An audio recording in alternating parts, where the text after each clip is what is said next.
Fala pessoal, sejam muito bem-vindos ao Not Soccer. Eu sou o Pente e eu estou aqui para continuar a nossa série Guia da PL, falar para vocês do Leicester agora. Primeiro se inscrevam no canal, deixem o like se vocês gostarem do vídeo. Se vocês não gostarem do vídeo, também deixem o like. Eu prometo me esforçar mais para fazer vocês felizes. Vamos lá, Leicester City. Uma frase que resume para mim, ou se eu tivesse que resumir, eu acho que a gente está vendo um Leicester de mudanças e um Leicester de incerteza. Hoje a gente fala de um Leicester, vamos lá, da gestão do grupo King Power, né? Tem sido assim desde 2010. Se a gente olhar um recorte histórico, como a gente tem feito nesses vídeos, né? Então, se a gente fizer uma breve partezinha histórica aqui do Leicester. Antes disso, se a gente olha um recorte aí de 2000, 2008, 2009, a gente viu um time que era bem de sobe e desce, era um time que ficava muito nessa transição, passava temporadas na segunda divisão, chegou a passar por problema administrativo, em acho que 2002, no começo dos anos 2000, enfim. E era um time que tinha uma instabilidade um pouco maior do que a gente se acostumou a pensar no Leicester recentemente, antes desse último rebaixamento, né? Em 2007 eles são comprados pelo Mandarite, ainda não é o dono atual isso, mas é importante porque isso aqui talvez o fundo do poço, vamos dizer assim, né? Em 2007, 2008 o Leicester é rebaixado para a terceira divisão pela primeira vez, e aí a partir daí a gente vê uma trajetória relativamente ascendente do Leicester, eles voltam imediatamente e aí são comprados pelo grupo King Power, que eu vou me arriscar a falar o nome dos donos de fato uma vez nesse vídeo aqui, para tentar passar pouca vergonha. A pronúncia é muito difícil, né? Eu sei que todos conhecem, porque foi com esse dono aqui que o Leicester trilha toda essa parte, toda essa história legal que meio que todo mundo que deve estar assistindo aqui conhece, a parte do título e etc. Foram caras que fizeram, pelo menos por um período, fizeram muito bem para o clube, né? É o Vichai, que faleceu, é o pai, faleceu num acidente de helicóptero, e recentemente vários de vocês devem lembrar disso, desse dia. E o Ayawat, que hoje fica à frente, que é o filho, o sobrenome deles é Srivadanaprabha, e certamente eu pronunciei errado, mas eu fiz o meu melhor. Eles adquirem o clube em 2010, vão investindo no clube gradativamente. Em 2013 e 14 o Leicester sobe, 14 e 15 o Leicester quase cai, mas consegue ficar na primeira divisão, e em 15 e 16 eles ganham o título, né? Eles são campeões naquela temporada absolutamente mágica, absolutamente histórica, com o Claudio Ranieri. E desde então o time mudou de patamar, né? De novo, por favor, ignorem o recorte imediatamente recente aqui, mas a gente está falando de um Leicester que passou a figurar com alguma frequência, ou passou a figurar ocasionalmente em competição europeia, ganhou uma FA Cup, acho que só pela segunda vez na história, em 2021, fez investimentos relevantes, vendeu jogadores, é bem verdade, mas comprou outros jogadores e começou a atuar de uma forma um pouco mais ambiciosa, que veio acompanhada de algum risco que hoje eu acho, na minha leitura aqui, prejudica um pouco os próximos passos e os passos que o Leicester tem tomado, e isso custou um pouco no recorte, aí sim, no recorte muito mais recente. O que eu estou falando aqui é que o Leicester passou a operar num modelo de precisar vender jogadores importantes para reinvestir no elenco e depois vender de novo e assim por diante, né? Se a gente olha, por exemplo, um recorte dos últimos 4 jogadores da temporada do Leicester, todos os 4 foram vendidos, se eu não me engano. Yuri Tillemans, James Maddison, Iheanacho, que saiu agora, e Kevin Dewsbury Hall, que acabou de sair também. Então é um time que passou a rodar dessa forma, o que é difícil por si só em termos de projeto esportivo, e começou a entrar num jogo um pouco mais perigoso financeiramente, que de certa forma acarretou nesse rebaixamento mais recente deles aqui, né? Então tiveram esses momentos positivos, mas entraram em alguma dificuldade financeira. Covid foi bem pesado para eles, pela ligação com King Power, que tem uma ligação ali com o turismo. Então foi um período difícil que extenuou o Leicester financeiramente, e a gente vê um rebaixamento na temporada 22-23, um rebaixamento que não era claro, não era óbvio, né? O Leicester é rebaixado com peças boas, com um time que não era para ser rebaixado no papel, o que de novo piora, exacerba um pouco da necessidade financeira, porque, porra, você cair com uma folha salarial pesada é uma situação muito longe do ideal, né? E até hoje eu acho que o clube vem sentindo um pouco desses reflexos.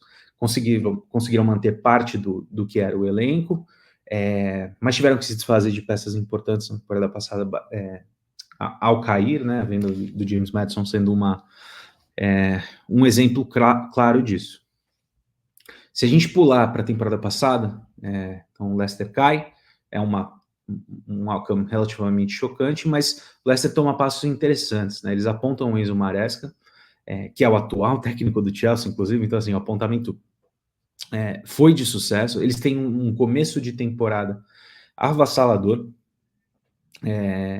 de recordes tanto para o clube quanto para a liga, então eles disparam muito, e apesar de tropeçar um pouco mais para frente na liga, que parecia que ia dar alguma emoção no título, eles acabam confirmando o título merecidamente. Eu acho que foi o melhor time, de fato, na temporada passada, na segunda divisão.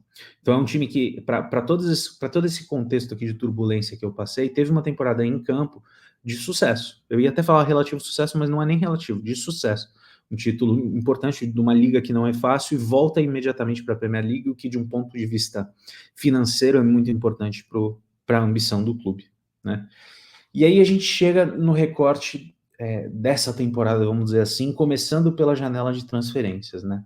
E é o que justifica um pouco de eu colocar esse tom de mudança, de incerteza na temporada do Leicester. O que acontece? Eu já adiantei aqui, mas eles perdem o Maresca pro Chelsea, então um cara que coordenou muita coisa do novo projeto, desse novo passo, ele sai e, portanto, você abre um espaço do que vai ser a identidade desse clube daqui para frente.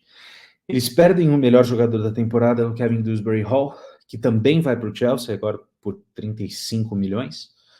Bela contratação, mas o Chelsea é um capítulo à parte, que a gente nunca sabe como essas peças interagem lá com o grupo. Mas de um ponto de vista do Leicester, é uma perda relevante, bastante relevante. E uma que é menos clara, mas para mim, olhando na montagem do elenco, é relevante também, é a perda do Iheanacho, né? O Iheanacho sai de graça, o Iheanacho que era o jogador da temporada anterior ao Kevin Dewsbury Hall, salvo engano, e ele sai de graça, ele vai para o Sevilha, e por mais que não tenha sido uma temporada brilhante do Iheanacho na temporada passada, em termos de montagem de elenco, eu acho que isso expõe uma fragilidade e um ponto desconfortável para o Leicester. Eu já vou chegar nisso, mas eu queria só plantar essa ideia aqui.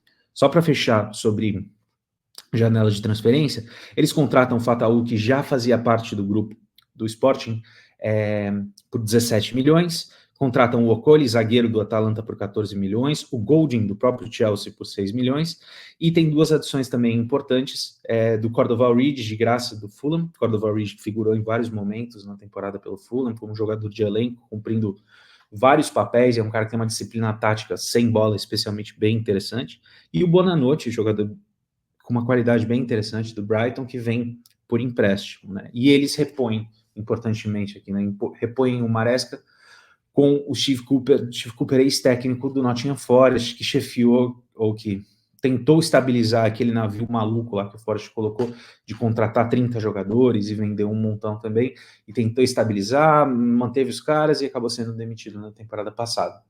Então, aqui, quando a gente olha para a temporada, né, e eu já vou falar mais de time, de jogadores específicos, mas de cara você já tem um contraste de o que é esse time sob os olhos do Steve Cooper, que é um técnico tão diferente do Enzo Maresca, né? Essa aqui já é a primeira indicação de, cara, incerteza é relevante aqui, no sentido de é uma mudança substancial.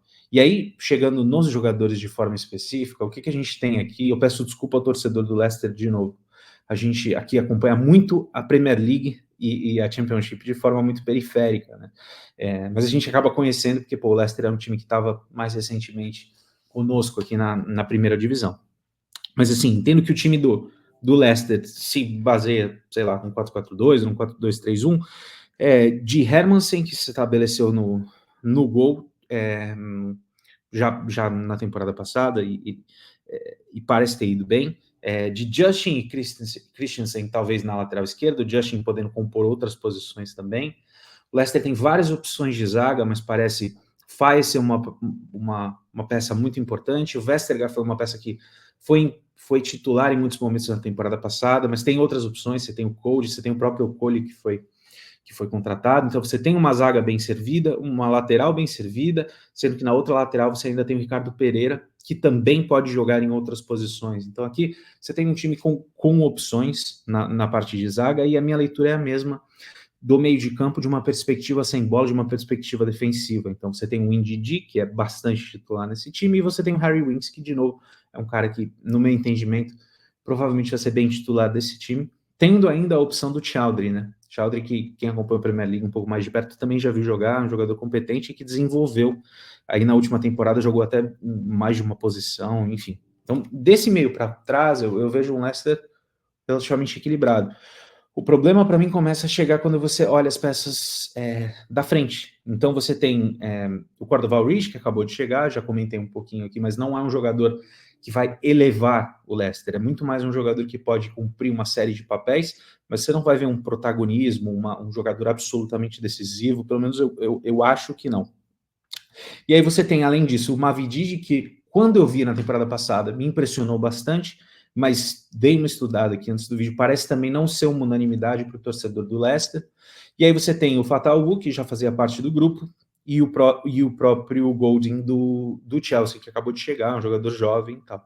E a maior fragilidade para mim, aqui a gente já não está falando de um menu gigante de jogadores de ataque, né?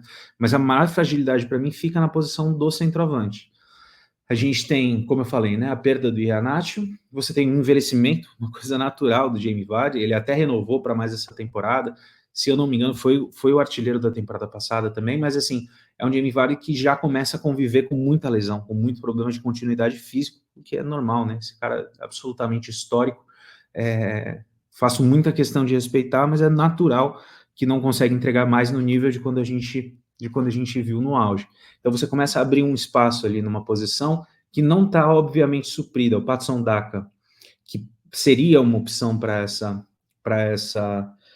vaga, parece que não se firmou, não confirmou toda a expectativa que tinha em cima dele, e de repente você tem uma área muito, muito carente ali no ataque, né, em termos de ocupação de elenco.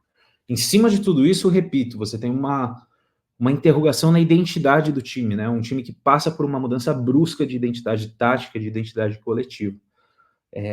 Daí vem todo o meu contexto de incertezas e mudanças. Isso não significa que vai dar errado, mas é muito mais uma constatação de fato que houve uma disrupção assim no projeto, né? Pode até funcionar, mas houve uma disrupção.